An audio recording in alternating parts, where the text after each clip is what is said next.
Саламатсыздарбы, урматтуу мырзалар жана айымдар. Саламатсыздарбы, урматтуу бизнес өнөктөштөр, ардактуу коноктор. Баарыңарды ушул түз эфирде Zoom платформасында көрүп жатканыма абдан кубанычтамын.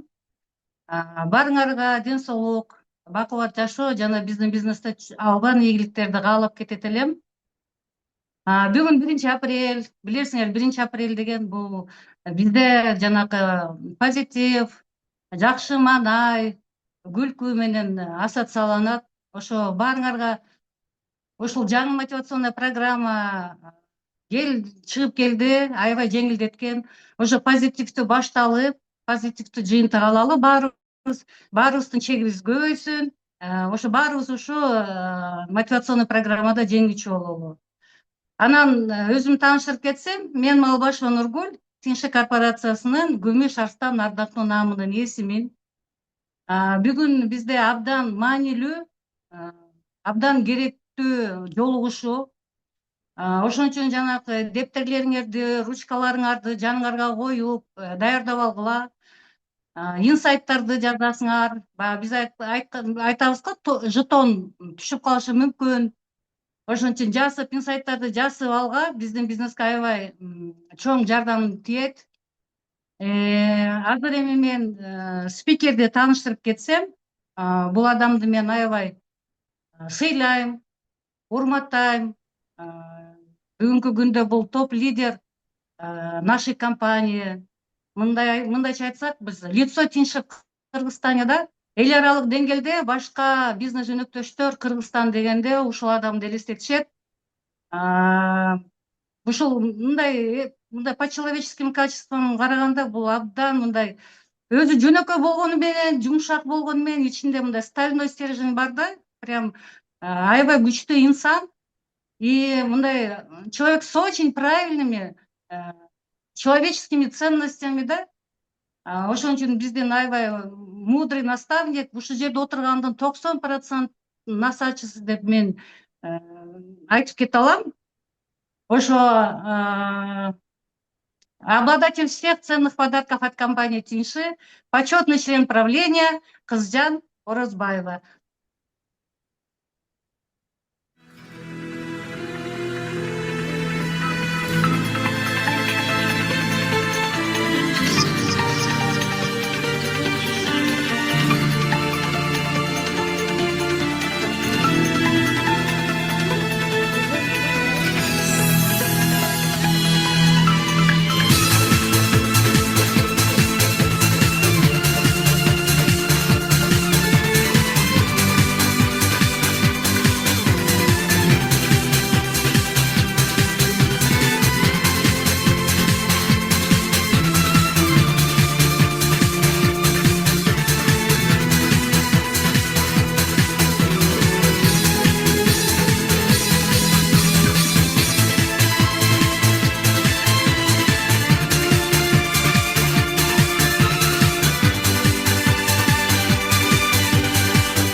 Kırgızstan'ın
кандай күчтүү экен, кандай ушу патриоттук сезимдерди оготот. Сонун биз ушуларды кызжан баягы эл аралык иш чарада чет элге чыкканда, ушулар менен чыкканда биз Кыргызстан миңдеген делегация болуп барып, бүт трибуна кызыл желектер менен туруп, ушундай эмоцияга берилчүбүз. Абдан сонун. Вот лицо тиши в Кыргызстане это кызжан да. Азыр ушу бизге аябай повезло. Ушул жерде биз ушундай адам менен баарлашканга, сүйлөшкөнгө, ушинтип өзүнүн мындай ценный кеңештерин берет бизге. Азыр мындай бир сурагым келип атат да. Вот биздин бизнес өзгөчө бизнес да. Өзгөчө бизнес, биз башка мындай ыкмалар менен иштешибиз керек. Ошо кандай артыкчылыктар бар биздин бизнесте? Эмне үчүн биз деген биздин продукцияны башкаларга сунуштаганда, башкаларга сатканда биз бааны түшүрбөшүбүз керек. Эмне үчүн биз деген каяктан, кайсыл жерден, канткенде биз жаңы кардарлар, жаңы клиенттерди таба алабыз. Анан канткенде биз өзүбүздүн чектерибизди мындай өстүрүп, көп чоң сыйлыктарга чыга алабыз. Ушу сиздин кеңештериңизди угалы дедик элек. Сөз сизге. Рахмат Нургүл эже. Суроолордун баарын жаттап калышым керек экен эми, унутуп калбаш үчүн кайра. Эстетип турам. Саламатсыздарбы? Кутман кечиңиздер менен. Көптөн бери көрүшө элек болчубуз.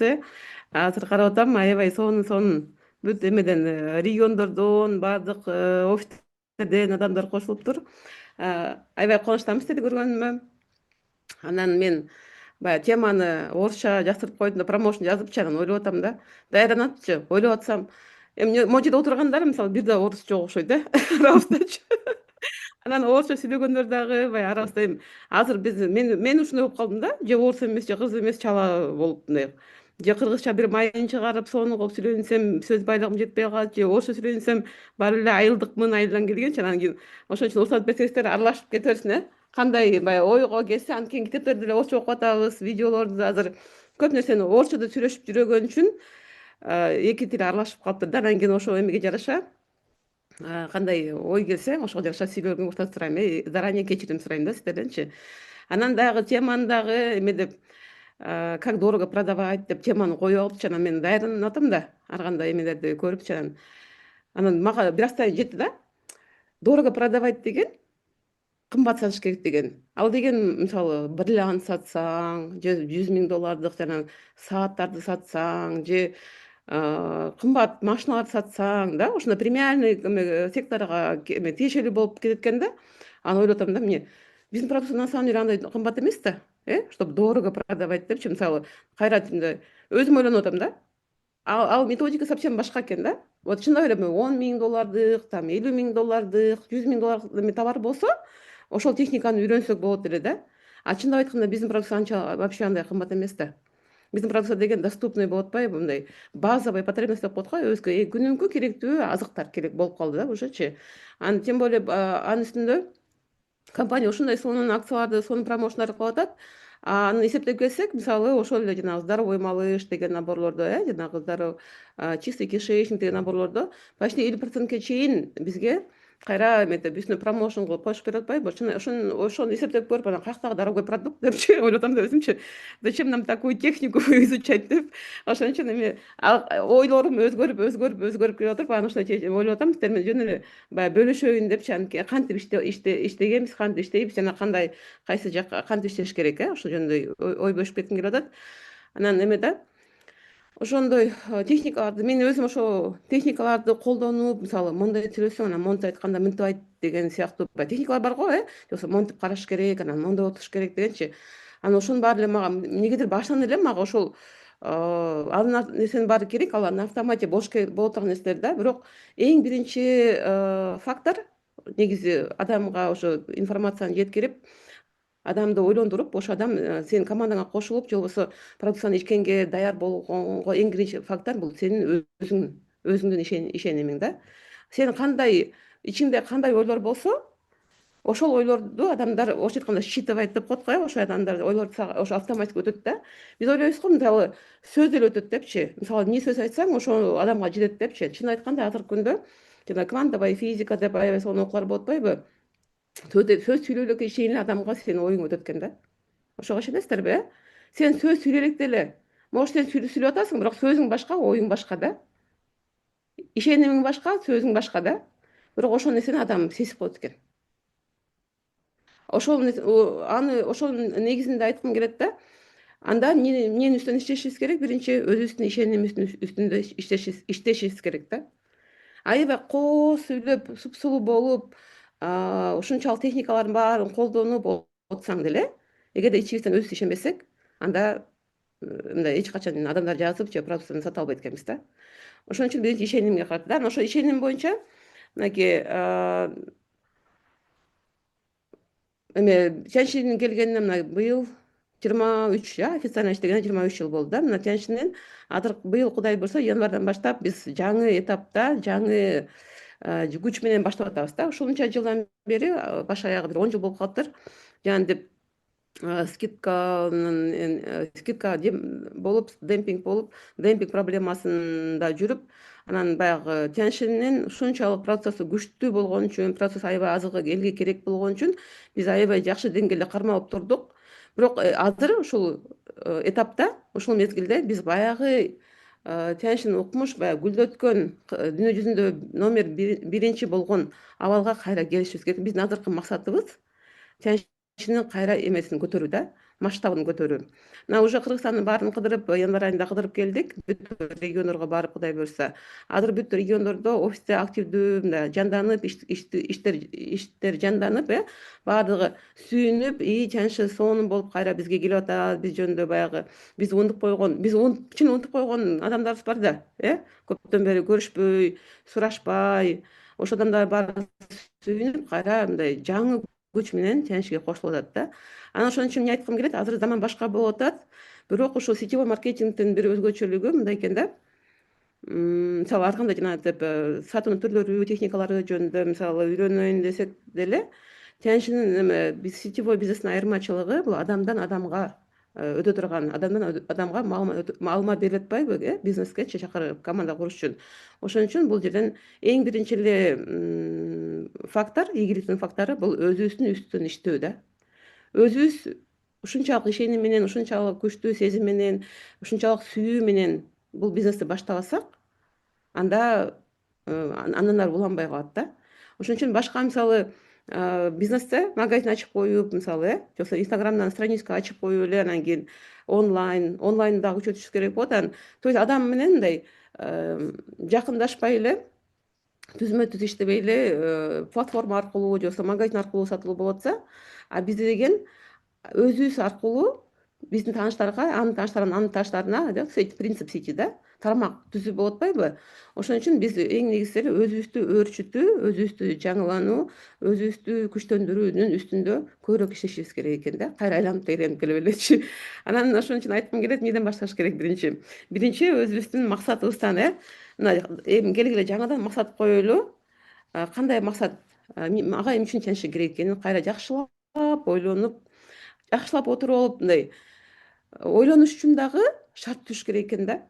Мисалы жатып алып ойлонсоңчу, ошондо бир башка бир акыбалда болосуң да. Отуруп алып ойлонсоң, анда бир башка абалда. Жаткан абалдан отурган абал бир аз мындай өйдөрөөк болот да. Анан мындай денең ооруп турганда ойлонсоң, тоже башкача бир ойлор келет да. Кайдан депчи, мен кылмак белем ушуну депчи. Туурабы? Же болбосо мисалы эч кимге көрүшпөй жүрүп эле үйгө жатып анан бир күнү Тяньшин иштейинчи деп баштай албайт экенсиң да. Эми азыр мен просто ар кайсы адамдар менен, партнерлор менен сүйлөшүп көрүп атам да, ошонун акыбалдарын билем да, кандай акыбалда жүргөнүнчү. Анан ошон үчүн акыбалыбызды өзгөртүш үчүн биринчи өзгө энергияны пайда кылышыбыз керек да. Ошо максат коюш үчүн дагы, план түзүш үчүн дагы биринчи энергия. Мен энергиям жок болсо, мен биринчиден уйкумду кандырам. Уйку канбаса, эч нерсени ойлоно албайсың. Маны баарыбыз билебиз. Анан уйкуң кангандан кийин жакшылап кандырып туруп, анан кийин эшикке чыгып, паркка чыгып, желательно паркка, мындай көчө ызылдаган көчөгө эмес, мындай паркка, сонун мээңе сала турган паркка чыгып, аябай мындай жок дегенде бир 5-6 километр, а так вообще в среднем 10 километр жакшылап басып же жүгүрүп койсоңуздар, ошол жанагы 5-километрден өтүп баратканда ушундай сонун ойлор келет да. Каның жүгүрүп эле, каның кайнап чыгат деген бар го кыргызда сөз, каның кайнап чыгат да. Ошо кан кайнап чыкканда анан максат коюшубуз керек. Мен ушуну аябай, мен мындай застойный болуп турат го организмчи мындай. Кудайга шүгүр биз да дене кардыбыз чың эле, детокс өтүп атабыз, продукция ичип атабыз, а элестеткиле, детокс көптөн бери өтө электер кандай акыбалда жүрөт, напримерчи. Мисалы, продукция ичпей жүргөн, мисалы, кальций жетпей, же анемия болуп жүрөт, же дагы бир жери ооруп жүрөт, тизеси ооруп жүрөт, кандай акыбалда денеси бар. А физика деген, дене деген биринчи эле баягы каалайбызбы, каалабайбызбы, ошо оюбуз ошол жака кетет да, көңүлүбүз ошол жака кетет да. Жакшы нерсени ойлойн десең деле, баары оорукан жериң, бир жериң ооруп атсам деп отура бересиң да, ошону ойлонуп коюпчу. Ошон үчүн ойлоп көрсөңөр, ошондо биринчи ошентип физиканы да, энергияны айлантып алып туруп, канды айлантып алып, ошол жактан анан кийин отуруп алып. Мисалы, мен ошентип паркка барып, даже күн сайын, күн башташ үчүн биздин ар бир күнүбүз бизге берген мындай немат деп коебуз го, бизге берген береке, мээрим да, Кудайдын мээрими да. Биз мындай так и должно быть сыяктуу эле күндөр өтүп атат деп коебуз да. Баягы эле күндөр, окшош күндөр деген сөздөр бар го. А чын айтканда ошону неге биз ошону мындай белек катары көрбөйбүз да? Ар бир күнүбүздү баалап, ушунчалык ыраазычылык менен, ушунчалык рахмат деп баштасакчы, элестетсеңер, ушундай биринчи жанагы орусча айтканда благодарность да, ыраазычылык менен баштасак, анан жанагынтип ошонун аркасында кандай бүгүн сонун кылып өткөрө алам ошол күнүмдү да, кандай бүгүн жакшылык кыла алам, кандай бүгүн пайдалуу кылып өткөрөм да. Өзүң үчүн эле эмес, эл үчүн кандай кылып, өзүң үчүн негизи элге жакшылык кылам десең, биринчи өзүңө жакшылыктан башташ керек да. Өзүң ден соолугуңду оңдобосоң, өзүңдө энергияң жок болсо, сен кантип элге бир нерсе айтмак элең? Айтсаң деле укпайт да. Элдер сразу эле билип коет сени эметип, акыбалың начар экенинчи, энергияң жок экенинчи. Ошол нерсени баштагым келип атат, элечи мына. Давайте мына эмнеде көбүнчө эле бизде ошол иштеген адамдар, күчөбөйлөр деп коебуз го, отурат болуш керек. Биринчи эле өзүбүздөн баштайлычы.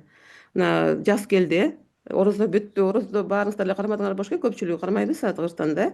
Анан орозодо дагы туура кармаган бар, туура эмес кармаган бар. Аябай тамакты ичип алып, көп ичип алып дагы ден соолукту наоборот начарлатып коюшубуз да мүмкүн, же жоксо уйкубуз канбай, жанагынтип ошо орозо бүттү, Кудай буюрса аябай Кудайга жалынып, сонун эметип мындай өткөрдүк. Эми ошол орозонун максаты эмне экен? Орозонун максаты бир эле ай жанагындай тамак ичпей койгондо эмес экен. Ошо орозонун максаты, ошо орозодон кийин жашооңду сен кантип өзгөртөсүң, кандай адам болдуң, кандай адам болуп чыктың, кийинки орозого чейин Кудай буюрса аман болсок, кандай кылып ушул жылымды өткөрөм деген максаты орозо кырмак экенбиз да. Анан ниетибизди түздөп, эметип, мүнөзүбүздү түздөп бир аз. Анан ошон үчүн Кудай буюрса, мына менде эмнегедир бүгүн окуйм, мына апрель, март орозо бүттү го, мага бир жаңы жыл башталгандай сезим болуп атат да. Сиздерге ошондой болуп атабы?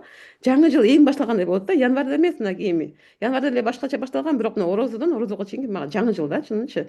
Анан эми мына сонун болуп, жаз келди.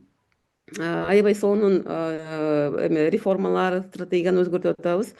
Анан бүт адамдардын баарына жеткирип атабыз, жанагынча сонун болуп иш башталып атат депчи. Анан эми эмнеден баштагым келет?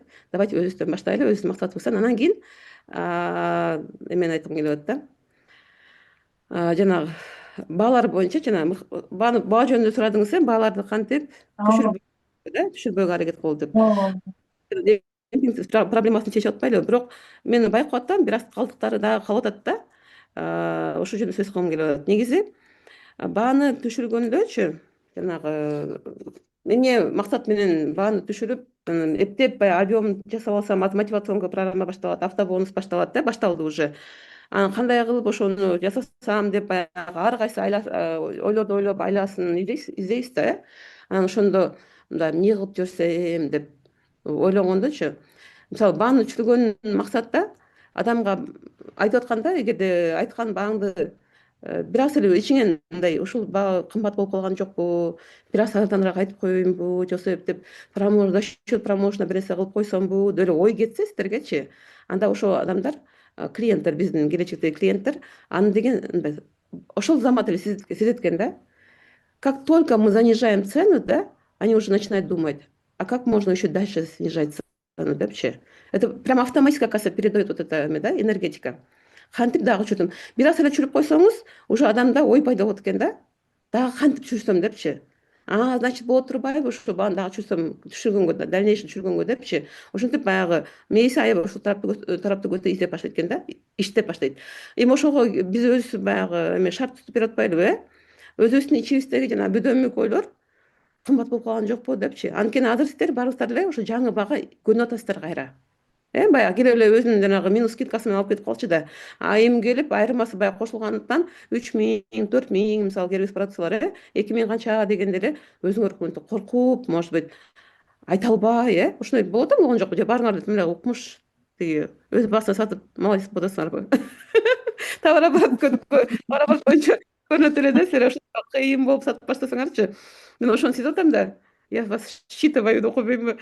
То есть ошо бааны айткандан кыйналып атсаңыздар, анда эмне айткым келет, биринчиден над собой надо поработать, да. Ценность деп коет го, баягы ошо продукциянын баалуулугун канчалык деңгээлде өзүңүздөр түшүнөсүздөр.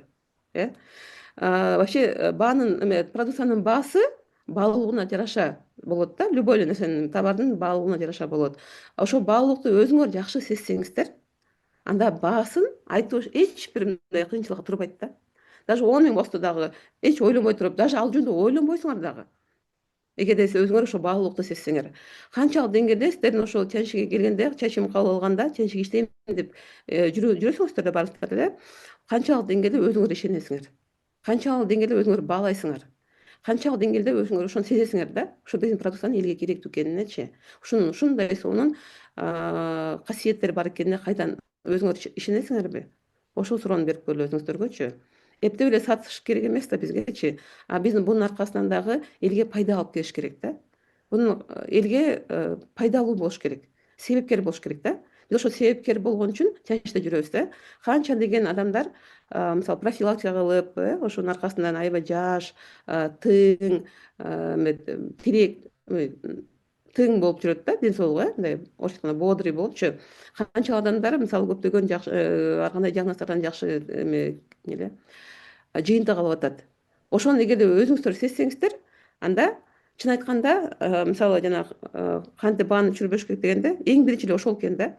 Анан мындай өзүң аябай ушунчалык сүйгөн үчүн биринчиден бизде эки сунушубуз бар да, айырмачылыгы ошол да. Биздин бизнесте мисалы методы продаж негизи көп да, ар кандай метод сатуунун түрлөрү көп да.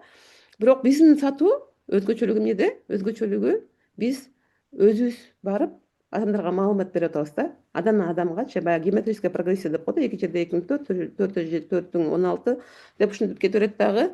Анан жана эффект рычага деп коет го. Сиз ошончо канча миң адам топтоп, Кудай буюрса, мисалы максатыбыз чоң да, мисалы ПЧП болуп, ЗПЧП болуп, анан командабызда 50, 60, 100 миң киши канча миллионго жеткиргим келет депчи. Бирок ошонун уюткусу, жанагы рычагы, уюткусу бул сиз да. Сизден башталат да. Бир адамдан 4 адамга өттү. 4 адамдан ошол маалымат ийгиликтин сыры 16 адамга өттү. 16 адамдан дагы 64 адамга өттү боло туруп эле, анан килейген чоң армия сеть тармакты куруп атабыз да. Ошол тармакты куруп атканда бул жерде баягы сатуунун баягы классический эмес способдору колдонулбайт, бул жерден жанагы ишеним берилет да, ошо тармаккачы.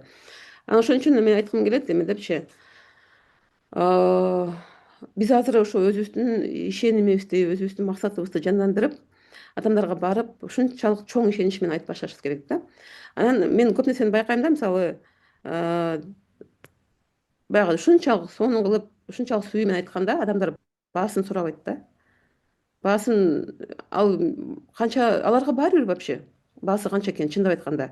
Анткени биз деген сетевой маркетингде биз баягы продукцияны жөн эле сатып коюу максатында эмес, бизге өзгө тармакка каттап, аларды еще бизнес партнер катары көргүбүз келет да. Туурабы? Биз ошон үчүн эки сунуштайбыз дайымачы. Мен дайыма айтам да, сизге мен эки сунушум бар деп, мисалы жаңы кишиге барып айтканда, эки сунушум бар. Ден соолук боюнча анан кийин бизнес сунуштайм сизге депчи. Эгерде ден соолук боюнча маалымат берип кетейин деп, кыскача баягы БАДы жөнүндө вообще концепция да, Кытай медицинасы кандай эмеси айырмачылыгы бар.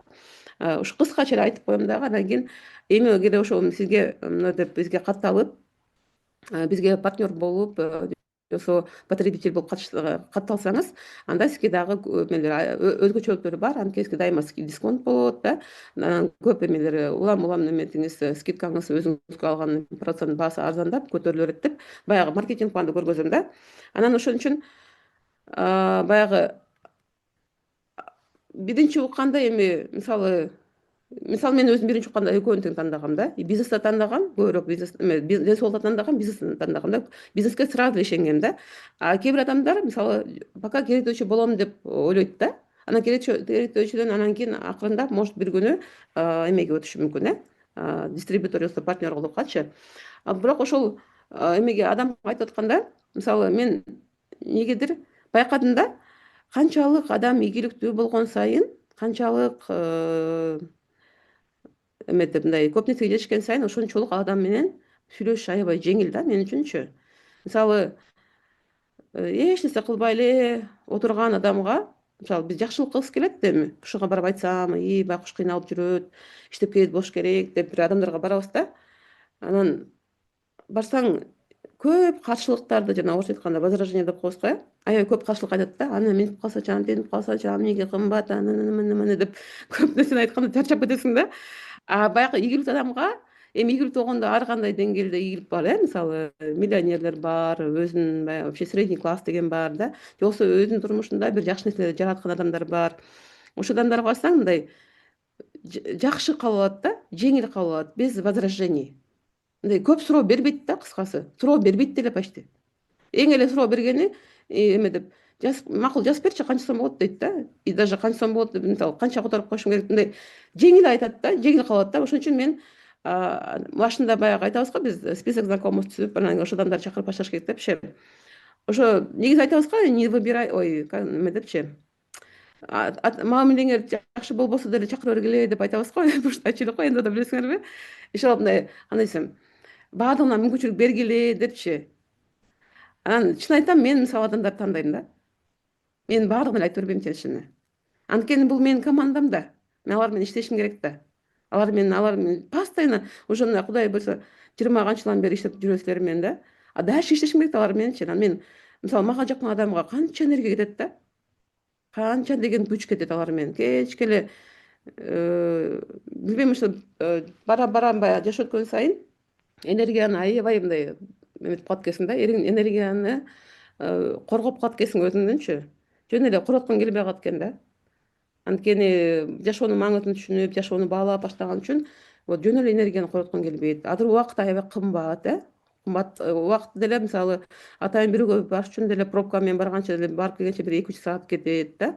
Ошон үчүн адамды жактырып анан кийин чакырсаңыз өзүңүзгө эле жеңил болот экен. Мисалы мен ошондоймун да, өзүмө жакын адам менен иштеш аябай жеңил да. Анан азыр соц тармакта дагы, мисалы эмени мен көбүнчө Instagram эмеде, TikTok'та жокмун, Instagram'да бармын, Facebook'та анча мынча көрүп коем.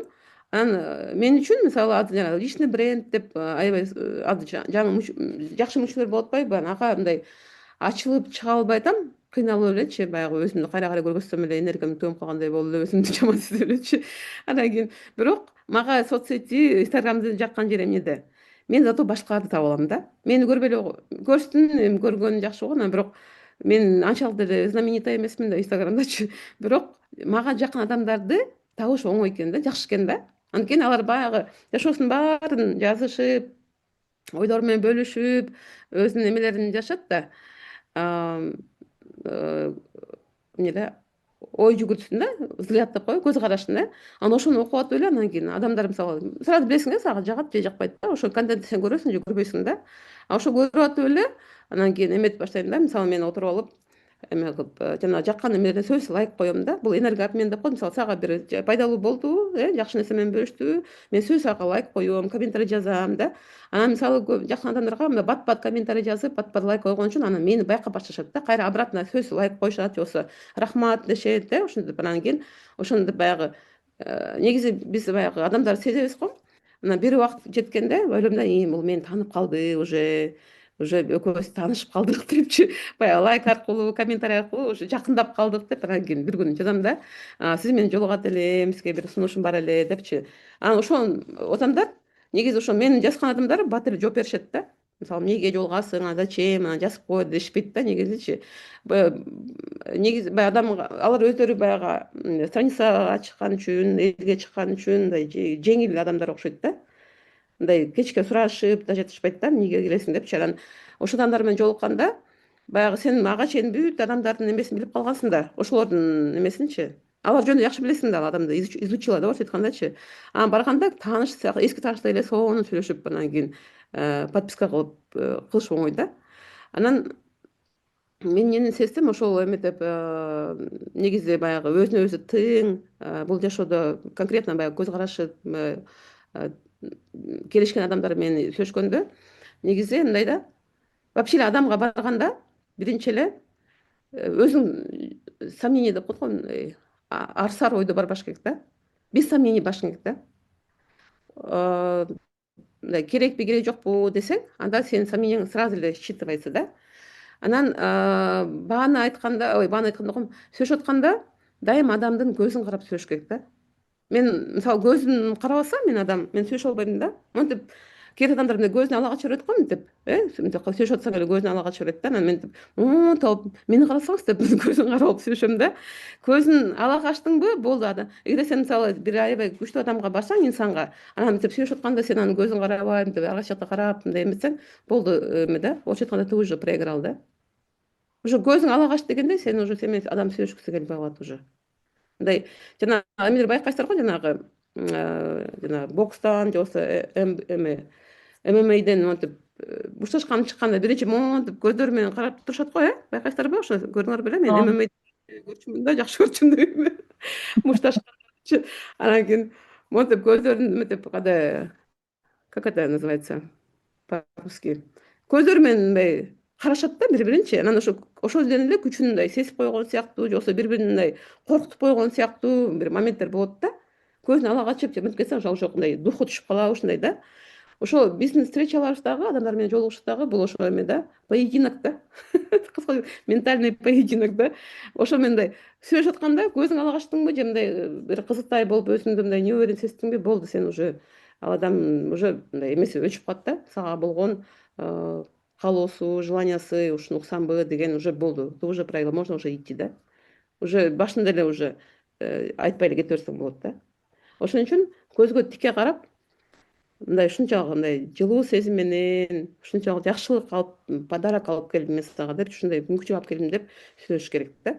Ошону эметип, ошону кайтурууга жиберип берет да эмеске. Кардарлар атканды табас деппи, бала Ооба жүрбөсүн. эле. Кийинки суроо эме. Кантип Эме деп, кайсыл баалар жерден кардарларды табабыз деген да. Жооп берүү. кайсы жерден табам? Ошо аз деген мисалы элестеткиле, мисалы тяньшини азыр айтып баштасаңчы, тяньшини билбегендер да аябай көп экен да. Азыр силер элдердин баарын айтып баштасыңар да, биз деген баягы илгери 20 жыл мурун жазган кишилер менен иштеп жүрүп эле жыргап жүрүп турат да. Элдер азыр толтура тяньшини укпагандар. Мына мен баштагандан баштап 20 канча, 24 жыл болуп кетти, 24, да, 24 жыл болуп кетти. Мына элестетсеңер, азыр 24 жылдан бери биз азыр конференциядан көрүп атпайлыбы да? Первое поколение, мы были первое поколение, да? Второе поколение, третье поколение. Уже үчүнчү муундар уже чоңоюп баштады. Элдер, мы уже динозавры всегда давно. Бизде список деген момундай толтура да. Баягы илгери айтчу да, биз баягы адамдар кайдан табам дегендечи, көчөгө чык, анан же болбосо балдарың бар депчи. Азыр балдар эмес, неберелер бар бизде.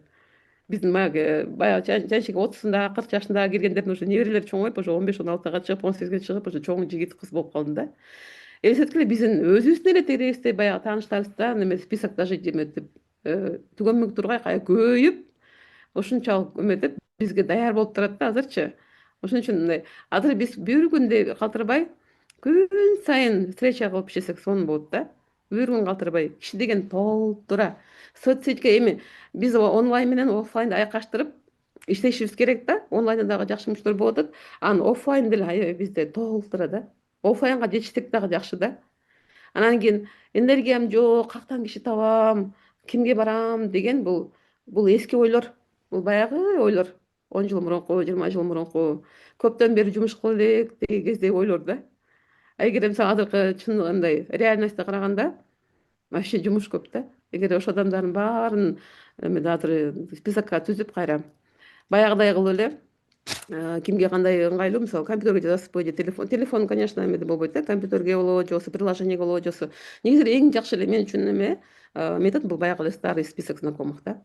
Тетрадька жазган бул баягы мээң менен колуң теңме тең иштеп баягы өзүңө аябай жакшы эме берет да. Ошо список знакомых эле эме деп суроого жооп берген да. Список знакомых и кайра эле баягы онлайн таанышып эле кайра эле ошо список знакомыхка түшүп атат да. Биздин негизи ошо айырмалык ушундай экен да, башка бизнестин айырмасы. Холодный контакт превращается в теплый контакт, да? А соцсети это холодный контакт. То есть мы превращаем в теплый контакт. Потом заносим в список знакомых, да? Анан ошол жер менен эле иштеп кете беребиз да. Анан азыр деген ушундай сонун күчүлүк болот. Мисалы жаштарды кандай бир методдор менен аябай өзүнүн балдарыңызды же болбосо жаштарды да чакырсак, анда алар жана соцсеть менен продажаларды көтөрсө укмуш мүмкүнчүлүгү мисалы бир адамдан бир адамга барасат болсо сразу эле соцсеттен канча аларга продажа кылып, канча адамдарды чакырып, анан баягы соцсеттен мисалы кээ бир кандайдыр бир эме орусча айтканда боль менен мисалы же болбосо угревой сыйып же болбосо запор да же болбосо мисалы мигрень. Кстати, мен көп блогерлерге жазылгам. Эмнегедир азыр мигрень аябай көп экен да. Байкасыздарбы, мен билген блогерлердин баары эле мигрень да. Эмне стресстен болушуп атабы же эмнеден болушуп атат, мен мисалы билбейм ошо эмнеден болушуп атканынчы. Мигрень деген негизи илгери чандагучумун да. Азыр жаштардын көпчүлүгү мигрень мисалычы. Ошондо мисалы какой-то боль аркылуу адамдарды эметип чакырып алып, анан кийин дальше партнер кылгандан кийин эме жолуккандан кийин анан баарын айта берсеңиздер болот да. Туурабы? Биринчи мисалы мен мисалы өзүм болум ошо жаңы келгенде угревой сыйып, полнота да, анан эметип терчил болчумун, ушундай болуп келгем тиешегечи. Мисалы бир эле эме менен көйгөй менен боль деп таппай атпайбы сөздү. Көйгөй менен келген адамды анан отуруп алып, жайбаракат сонун кылып анан кийин баардык мүмкүнчүлүктөрү айтсак болот да. Сразу эле мисалы инстаграмга мен ошо көп эле ойлондум да, мисалы эмнени айтсам инстаграмга депчи, мисалы айткым келет да, бизнес айткым келет, команда образованияны айткым келет, продукция жөнүндө баарын айткым келет, анан бүт диагноздорду толтура, бүт продукт жанагы эмне кайсы больдор жашайт эдикенге, анан кайсы жөнүндө айтсамбы же чай жөнүндө айтсамбы же детокс жөнүндө айтсамбы деп эле анан кийин чачап калат экенсиң да, кайсысын айтаарыңды билбей элечи, мындай системага сала албай элечи. Анан ошо жакында Ирина Витальевна айтып калды, бир эле больду айтып кал депчи. Мисалы бир эле проблеманы көтөрүп чыксак, ошол аркылуу анан кийин ал адамдын сөз башка жактарда бар да, башка дагы көйгөйлөрү бар да. Же болбосо мисалы бизнес боюнча анда биз баягы биздин бизнестин ушунчалык баягы керем сонун жактарын баарын ачып көргөзсөк болот саякат, свободный график деп анан кийин жана преимущество нашего бизнеса деген бар го, ОПП айтабыз ошонун баарын деле өзүнчө мындай эметип решение сыяктуучу баягы решение проблемы көйгөйдү чечкен нерсе катары чыгарсак болот да. Кыскасы иштейм деген кишиге мындай да, жолго чыгарга чечим кабыл алган учурда жол өзү көрүнөт деген хадис бар. Ошону жазып алсаңыздар, мага аябай жагат да ушулчу. Жолго чыгаарда чечим кабыл алган учурда жол өзү көрүнөт дейт. Мына элестетсеңиздер, жөн эле даже жолго чыга элексиз, даже жөн эле чечим кабыл алдыңыз да, тяньшиге иштейм болду депчи, вот 100% чечим кабыл алдыңыз да, жол өзү көрүнөт экен да. Анан кийин болбой атат, мынтип атат, антип атат деген адамга мен ошону айтам да, мен ойлойм, сразу эле мен ошо түшүнөм да, чечим кабыл ала элек экен депчи. Чечим кабыл албаган үчүн жол көрүнбөй атат. Чечим кабыл албаган үчүн энергия пайда болбой атат. Чечим кабыл албаган үчүн эмне кылсам деп энергиясы жок болуп отурат да. Жөн эле чечим кабыл алыш керек. Мен иштейм. Бул мага ушул менин жумушум, мен адамдарга моундай пайда алып келем. Мен могу продукция жөнүндө айтышым керек. Но бизнес боюнча дагы канча деген адамдарга мисалы жол көрсөтүп, жашоосун оңдогонго себепкер боло алам деп өзүгө чечим кабыл алганда жол өзү эле көрүнөт экен. Анан убактыбыздын баардыгын эле ойлонуп отура бергенге азыр убакыт жок да. Анткени мүмкүнчүлүк деген толтура, убакыт аябай көп. Убакыт мүмкүнчүлүк толтура. Просто биз өзүбүз тараптан аябай активдүү мындай бат иштей турган мезгил келди да. Анан ошон үчүн что делать, где находить людей деген суроолорду бербей эле коюш керек да азырчы. Ага деген вообще эме жок. Шылтоо жок. Анан эме жана дагы Бестроонун эмне деп эстедим эле. Эмне суроо берсем? Кантип кирешени көтөрсөк болот деп. Кирешени ошону айтайын, сүйлөшөлүчү экен. Кантип кирешени бизде сонун подкаст болот да, Нургүлөчү. Суроо бергенде жооп берген жер калды. Эме деп, кирешени кантип көтөрүш керек? Негизи бизде чынын мен тандаганым бул баягы башында эле информация укканда ты зарабатываешь столько, сколько ты хочешь деген сөз мага аябай жаккан да. Опять же, вот айтат го, сначала мысли, потом чувства, да, потом действие, потом результат, да. Мысли. Вот оюбузду түзөшүбүз керек да биринчи элечи. Оюбузду. Эгер оюбуз түзөлбөсө, ниетибиз түзөлбөсө, биз ишибиз оңолбойт, ишибиз түзөлбөйт. Ниетибизди түзөсөк, анан кийин ишибиз оңолот да. Эгер ишиң оңолбой атса, ниетиңди карап көр да. Кандай ниет менен жүрөсүң? Кандай ой менен жүрөсүң? Кандай максат менен жүрөсүң? Ошону карашыбыз керек экен да. Анан эме деп, бүгүн как раз ушуну жөн эле баягы подкасттарды угуп атып эле, анан эмеде Руслан Акунду баарыңыздар билесиздер да. Аябай окумуш, кинолордун баардыгы шедевр го. Кинолордун баардыгы мындай социалдык проблемаларды көтөрүп чыккан, ушунчалык чоң мындай адамдарга таасир калтырган, тарбиялык мааниси бар кинолорду атат Руслан Акун. Анан ошого эме деп суроо подкастты көрдүм. 2 сааттан ашык подкаст экен. Аябай мындай терең таасир калтырды да. Ошо кинолордон эле өзүнүн кандай адам экенин билинет го, негизичи режиссердунчу кандай баалыктар берип атат. Антип атпайбы? Эме депчи. Жана Бейиш деген кинонун тартканда ошо идея сиздики эмес экенин деп айтышып атат. Сиз ошо идеяны башка бир киши айтыптыр сизге депчи. Анан ошонун окуясын айтып берди да. Анын эмесин идеясын эмеде Болотен Тимишев деген эме билесиздер да, актер, режиссер. Ошол айтыптыр. Ал мындай оюнда бар нерсени жана Эмили Сценариев менен бөлүшүп коюптур да. Анын оюнда ал башкача жанагы, ал сценарийда бул жерде жанагы эме деп оорчан бала болуп атпайбы сценариydачы. А тиги изначально идеяда болсо эме болчу экен да. Аракка ичкен адам оңолуп, анан Меккеге барып оңолуп, анан кайра ушуну апасынын аркасына көтөрүп алып, анан алып барат экен да. Анан ошо Руслан Акун атайын жолукканга барып, Эмили айтыптыр да, ушундай идея болуп атат, ушундай кино тартпайлыбы дегенде, атайын барып жолугуптур да. Анан бирок ошо аракка ичкен адамдын оңолуп кетти деген сөз эмеси, идеясы жакпаптыр көп. Анан өзүнчө ойлонуп, анан ошо анан көрө ушундай кылайын деп баягы жанагы башкы каарман ким эле, Адил да. Адилдин эмеси образы мындай болуп атпайбы? Оорчан бала, бирок ушунчалык жүрөгү таза. Кинону көргөнсүздөр баарыңыздар, Ал эмне ошо жүрөгү таза. Анан ага жана апасынын айткан сөзү, мисалы, алдабаш керек да деген сөзүн билесиздерби? Мисалы, алдабаш керек да деп, аны уруп атса дагы эмеси, жок, алдабаш керек да депчи. Жок, болбойт, алдабаш керек депчи. Анан жанагынтип акчаны берип атканда, жана Өзбекстандан бирөө келип акчасын алып кетет го. Менин кызым ооруп атат, акча керек дегенде баарын берип салып аткан, анан кийин апасы эмне салса, анан эмеси жардам бериш керек да деп. То есть ошол баягы бир эле сөз жардам бериш керек да. Же алдабаш керек деген. Ошону ушунчалык эме да, то честность да, вот это искренность и честность.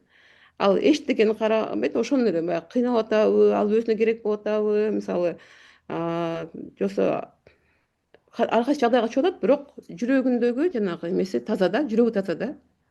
Ошону бергиси келди да. Анан кийин ошондой эменде сценарий пайда болуп, анан ошол эмени идеяны алган үчүн ошол кишиге аябай чоң суммада акча төлөптүр да.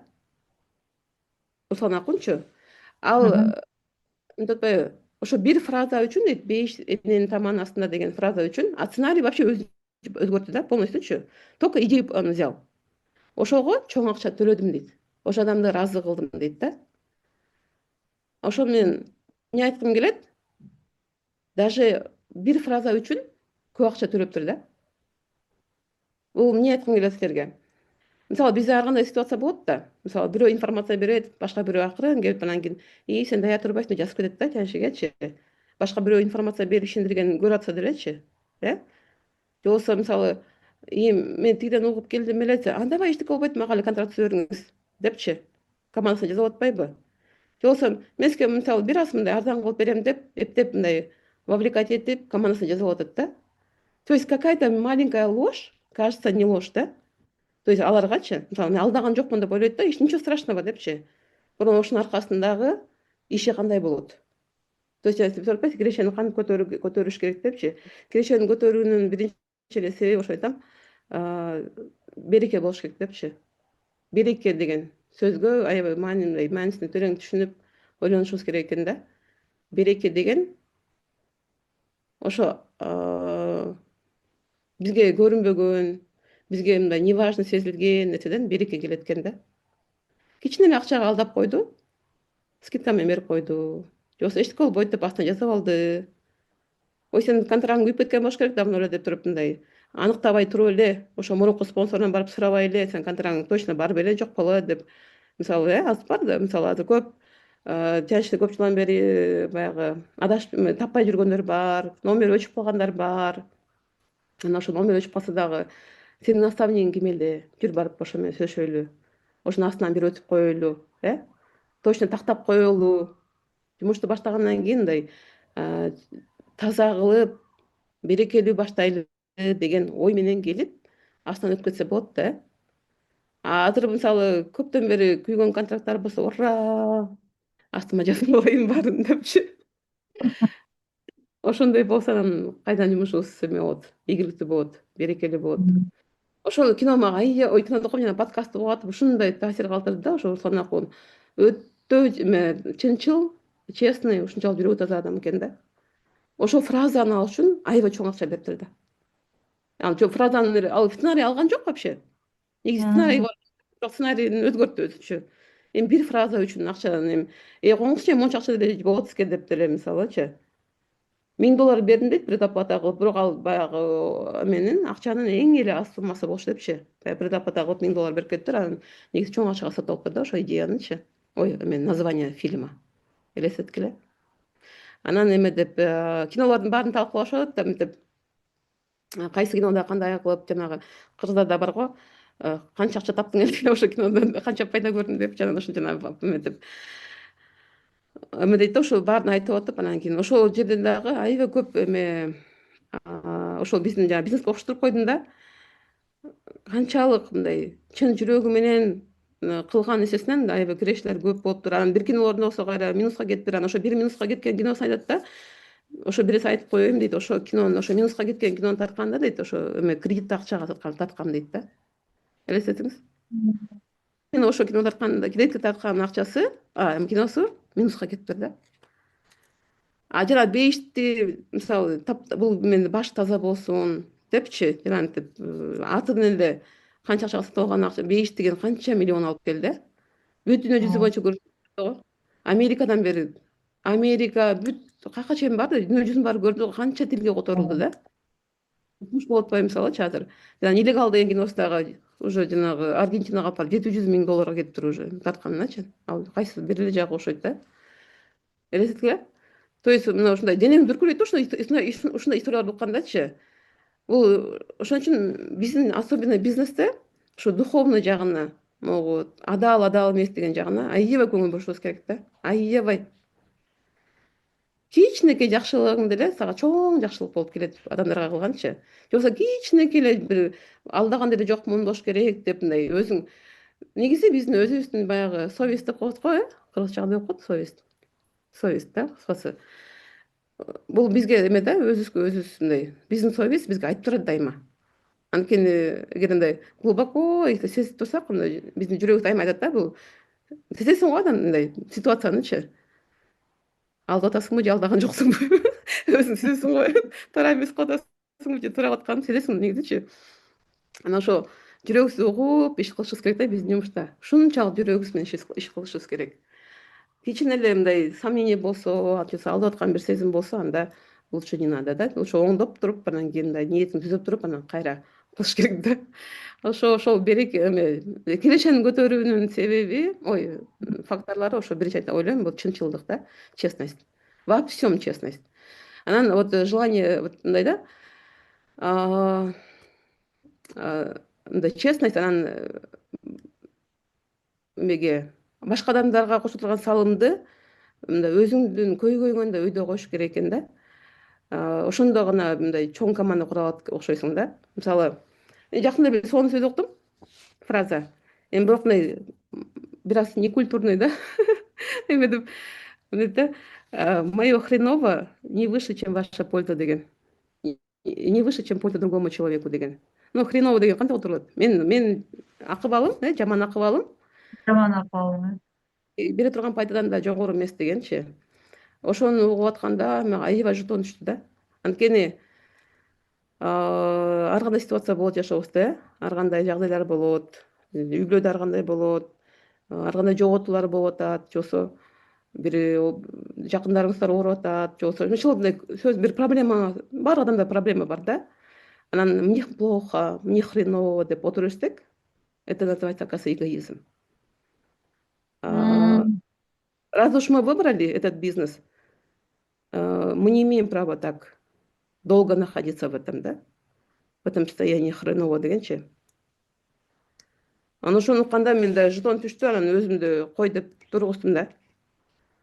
Анткени баягы комфорт жашоо пайда болгон сайын өзүм баягы эгоизм көтөрүлүп башташ окшойт да.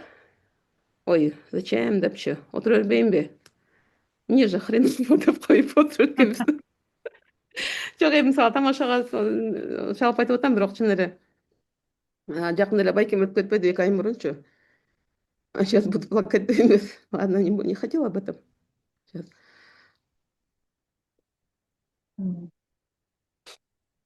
Кайрат кылайм. Да? Жок, анан мындай Бөлчөп, биз эми башка твои родные же. да.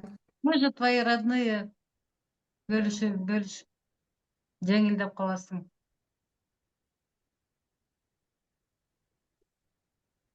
Бир тууган деген, бир тууганда.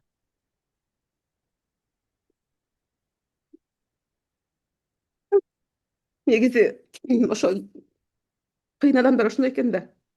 Өздөрүнүн баягы эмесин көйгөйүн өйдө коюп кеткен да. Ошо элге калтырган кызматтан өйдө коюп кеткен.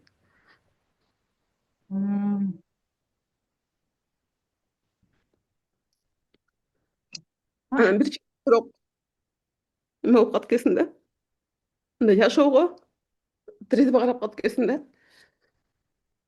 Мындай эртеңки күнүңкү убактыңды баалап, эртесиң эмне болорун Кудай билет, ар бир күнгө сүйүнүп жашап калат экенсиң да.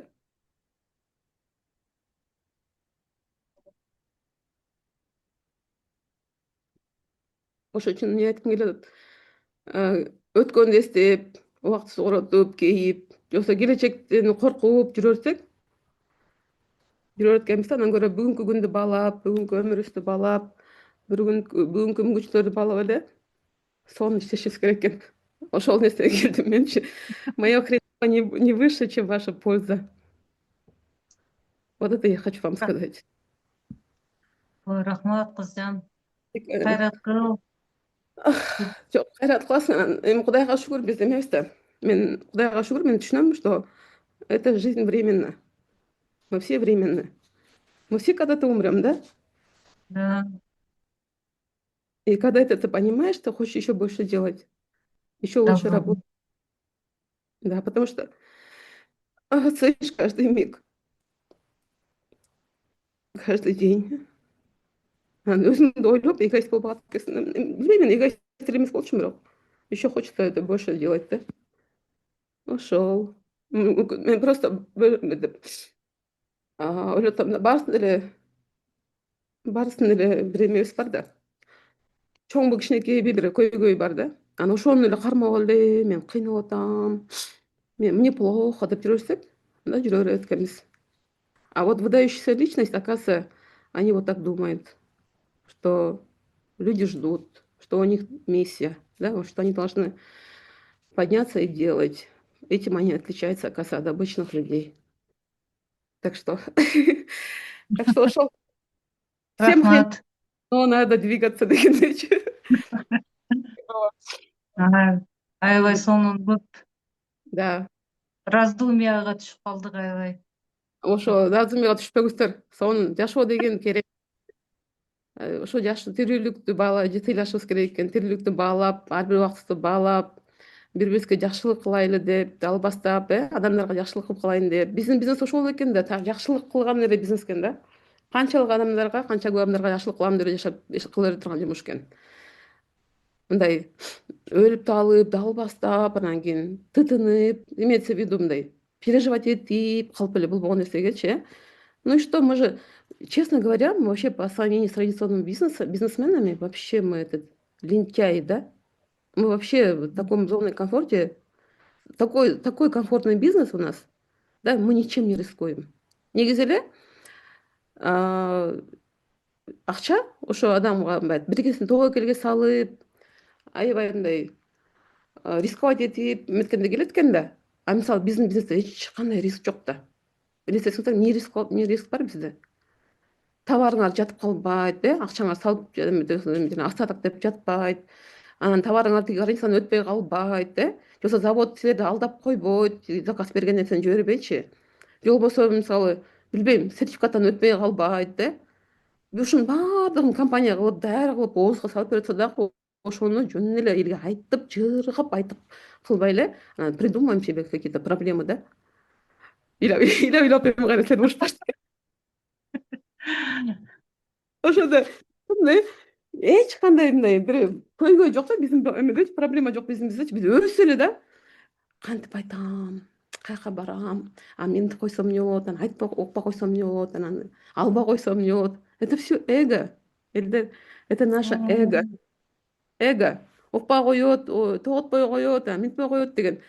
Эго деген бизге жол эме да, жол болот да. Нам мешает наше эго. Нам не мешают люди. Нам не отказывают люди, нам отказывает эго наше. Еще не пошли, а уже не хочет идти, да? Это твое эго тебя тормозит, да? Твои сомнения, да? О, нет, не надо. Ты чего? А вдруг тебя не услышат, да? Как это тебя не услышат? Как это тебя не поверят? Ты что? Здесь М, корона или, да, эго. эго. Слоган, да? Потому что мы боремся со своим эго в первую очередь. Не с людьми. А когда эго снимаем, вот эту корону снимаем, эго убираем, и все, прям как по маслу идет. Нам надо настолько обнуляться, да, настолько вот, не знаю, свое эго вот туда прям закопать куда-то. И так легко идти к людям, и так легко с ними работать, да. Биздин эмелерибиз командабыз деген это тоже эго. Мен мындай айтсам укпай койбоду депчи. Все, я не буду звонить, да. Или наставник М, какой-то там совет свой сказал, да, эмнеге мага мынтип сүйлөп койду, да, и тартынып коюшпучу. Это эго. Это все эго. Одним словом, все проблемы наши связаны с нашим эго, да? Ой, поэтому, Сергей, мне айтқым келет, снимаем корону, убираем эго, изучаем бизнес, наработаем над своим состоянием, работаем над своим здоровьем, да, начинаем заниматься своим здоровьем, начинаем ходить. Элдер басыш керек. Ушуну кечке айткым келип атат, Сергейчи, баскыла, просто чыгып баскылачы эшикке. Баспасаңар энергия жок, каяктан тиги денеңерде каныңар тим эле уюп калган, мындай уюп турат го бир денечи, мындай лимфа вообще айланбай калган да. Вот Гуляра такая красивая сидит, она по 10 тысяч шагов сейчас ходит, красавица. Смотрите, Алиева сейчас ходит, да? Кто еще ходит? Поднимайте руки. Зачем ходить? Проходите детокс, начните ходить. Вот, Я хожу, я на улице нахожусь сейчас, ой, где слушаю молодец, вас. детокс. У нас врач детокс. Детокстан кийин Да, учуп каласыңар го негизи, детокстан кийин учуп тура. Мына лидерлер в первую очередь өзүңөр детокс өтүшүңөр керек. Элдин баарын баргыла деп кыйын боло бербей, биринчи өзүңөр өткүлөчү. 3 күн детокска барып, Эркина Карапетовнаны, Лейлежеге баргыла, кимге жетип берем керек болсо. Биринчи өзүңөр өткүлөчү. Мода мээсин баарын тазалап, жанагы эмедин баарын кетирип, токсиндердин баарын, шлактардын баарын чыгарып алып, анан кийин күн сайын басып баштап эле, продуктаны ичип баштап эле, анан кийин жыргап кыла турган жумуш го, благодарность в сердце, да, за то, что мы проснулись, за то, что мы ноги, руки есть, да, за то, что мы можем говорить, за то, что мы имеем такую возможность, за то, что у нас нет такой безрисковый, да, где не вкладываешь ни одну копейку, да. Азыр жаңы мотивациялық программа келди. Ушундай сонун өткөндө директор менен встреча болгондо собрание айтты да. Мен силерге силер Казакстан менен Өзбекстан башка өлкөлөргө караганда биздин эмелерди шарттарды жеңилдетип бериптир. Элестеткиле. Но лифтерге боковой товарооборот всего лишь по 3000. Это в 1000 PV в месяц. Это и так по маркетинг плану должно быть, да? Элестеткиле. Анан ошонун баарын автобонус вообще объем атайтып коюптур, да? Анан ушунчалык бизге жакшылык, бизге жардам берип атат. А биз давайте эми Кыргызстанды көргөзөлүчү эми. Мейли морозо андай мындай анан жаңы тиги эмне балдар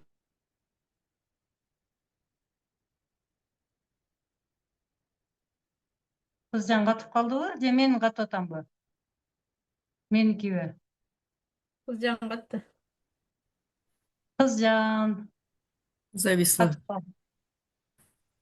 жанагындай адал жумушка турган кылып бергенденчи бири биринин жана акысына кирип скидка менен алдырып бири бирин өлүп талып командасын эптеп бирөөнүкүн тартып албай азыр деген баарына бир баа болгон үчүн азыр сонун иштейбиз да, иштеп атабыз уже мындай ар ким акысын алып калды да, өзүнүн счетуна номерин алып мындай эметпай калды, коркпой калды да, даже бааны айтаарда уже коркуп турчу эмес беле, азыр баштапкы мына бирөөгө капталдан чыгып бирөө айтып койсо эмне болуп калат депчи, мына пожалуйста уже 3 ай бүттү, эми мына 4 айдан баштап атабыз, апрель, май, июнь сонун иштеп ар бириңиздер аябай жакшы эме жыйынтык көргөнгө азыр келип жетти уже.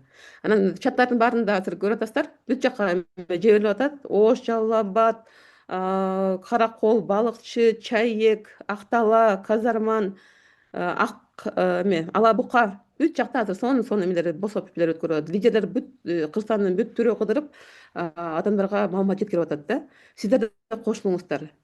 Ошого команда эмеге наставниктерге жукулатып, каякта Караколдо качан болот деген, Рыбачыда качан, биякта кудам бар, тиякта менин классташым бар, тиякта группалашым бар, тиякта подружкам бар деп, мына биз азыр ушундай бир команда болуп, команда деген эмне? Команда деген сен жок кезде дагы сага иштеп бере турган адамдар бул команда деген. Пожалуйста, сен нарындан тиги жүгүрүп эмеге бара албай атсаңар, Ошко. Ошол Ошко эле Жунуска же Парага чалып, жана номер эмеге босопиге жиберип койгула, мына мондой менин кишим бар атат, пожалуйста, көңүл буруп койгула депчи. Көңүл бурат алар баары. Жана берет. Бишкекке жибергиле Ошту алар. Ошол эле кичинекей эле айылда эле монтип эле ушул жерден эле бизнес кылгандай отура бербей, мына одновременно бүт жактын баарын охват кылып, масштабына карап, Кыргызстандын монтип картасын алып алыпчы, отуруп алып. Давайте ошентип иштейли да. Я же могу спокойно отправлять эмегечи, Караколго элдерди. Я могу спокойно Жунус отправлять. Вообще коркпойм. Бизде ушундай отобуста эме бар да, командный дух бар. Эч кимдин кишисин алып кетпейт, илип кетпейт, жазып албайт. Жазып алса, ну вот биринчиден это да, официально это нарушение, это над этим будем работать, а экинчиден силерге эч кандай берекеси болбойт да, жазалган кишидечи. Ошол үчүн мынакей тезинен сонун эмеле графиктердин баарын бийлеп, промоушндардын баарын баттыраак. Кстати, могу промоушндар вообще шикарный да, могайда көрдүңүздөрбү? Прям халикан сонун подароктор берип атат. Наборлорду кстати, билесиңерби кыздар? Наборлор бизде эле, кыргыздарда эле бар. Башка өлкөдө жок набор деген. Давно убрали. Это опять же мы избалованные кыргызы. Автобонус там только нам снизили объемы. Мотивационку только нам да сделали такой боковой товарооборот. Эми бир азындай уялып намыстанып иш кылайлычы. Азыр эми эркелеп кетпей, аябай эркелеп кеттик да, шынын айткандачы, аябай эркелеп кеттик.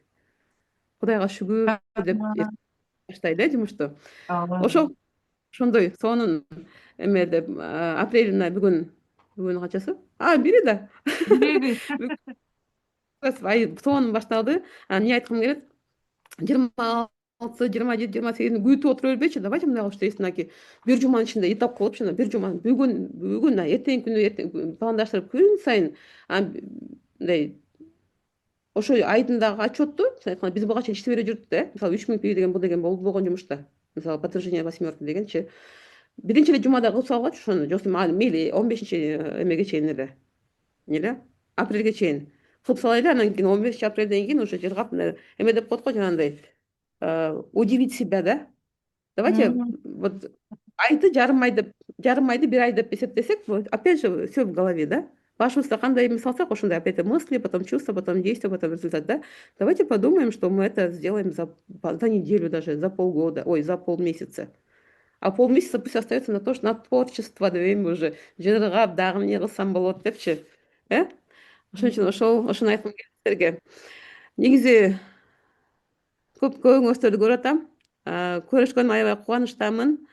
Я вас всех ценю, я вас всех люблю. У нас очень сильная команда профессионалов. У нас огромные знания, это огромная крепкая база в течение уже 23 лет, да, в Кыргызстане. Ошон үчүн Чыншы Кыргызстана вообще только вперед. Команда Кыргызстана только вперед. Рахмат Кызжан. Аябай мындай душевный баарлашуу болду. Аябай көп нерсени кабыл алдык. Мен эмнени түшүндүм да, любой нерседе жана мен берген 4 суроодо биринчи өзүңөн башташың керек экен да. Сен биринчи деген энергияңды көтөрүшүң керек экен, физикалык жактан, басалы. Мен 5000 6000 шаг басып атам. 10 000 кылайын. Ага. Ошондой энергия болду. Экинчи майга могу чоң инсайт болду. Жанакы бизге да бааны түшүрүп, же болбосо кардар келгенде, кымбат айтып койдум, окшойт, эмне кылсам дегенде эле буну считывается, да? Тиги киши анан дагы эметет турбайбы? То есть дело во мне. Дело не в том, что тиги башка киши келип түшүр дебейт. Ал киши менин состояниемди, менин ойлорумду считывать этип анан түшүр дейт экен да. Демек мен өзүмдү оңдошум керек. Өзүмдү оюмду оңдошум керек. Мен деген бирөөгө барганда ар саар ой менен барбай, күмөн болбой, ушул киши жасаат деп мындай барышым керек экен. Баягы энергияны сакташ үчүн биз деген баягы эле баарын эле жазгыла, включайте список дебей, биз баягы өзүбүздүн каалаган жүрөгүбүз мындай бурулган адамдарды жазышыбыз керек экен. Мен деле ошентем, бирокчу мындай энергия, это очень хороший инсайт болду мага. Анан деген баары сөзсүз экен да. Өзүбүз кандай ниет кылсак, өзүбүз кандай внутренний установка кылса, кирешебиз ошондон өсөт экен. Анан береке деген сөздү мен бүгүн башка жагынан түшүндүм да. Мен береке деген бул өзүң сенин оюңдун тазалыгы, чистота помыслов экен да, туурабы? Во всем. Ошондо сенин деген кирешең көбөйөт экен. То есть биз деген эгерде кичинекей жанакы лошадьты мындай эми билип койбойт да, анан тигинде мындай кандайдыр туура эмес кыймыл кылсак деле бул бирден кирешебизге таасир этет экен, туурабы? Это то есть биздин түз жүргөнүбүз, жүрөгүбүздүн тазалыгыбыз, биздин честность во всем, честность во всем, это предполагает наш карьерный рост и высокие чеки. Чоң рахмат Кызжан за вот такую глубину, за искренность, аябай мындай, за твои рекомендации ценные. Я же говорю, ты наш самый мудрый наставник, и вот твое часовое общение с тобой нам очень-очень много дало. Я думаю, надо производить ошо ой жүгүртүүбүздү өзгөртүшүбүз керек экен. Чоң рахмат. Баарыңарга каалап кетерим, ошо жаңы ой менен, жаңы ниеттер менен жүрөгүбүздү тазалап, жаңы мотивационный программаны баарыбыз аткарып, баарыбыз ошо максатыбызга жетели. Көңүл бургандарыңызга чоң рахмат. До следующих встреч.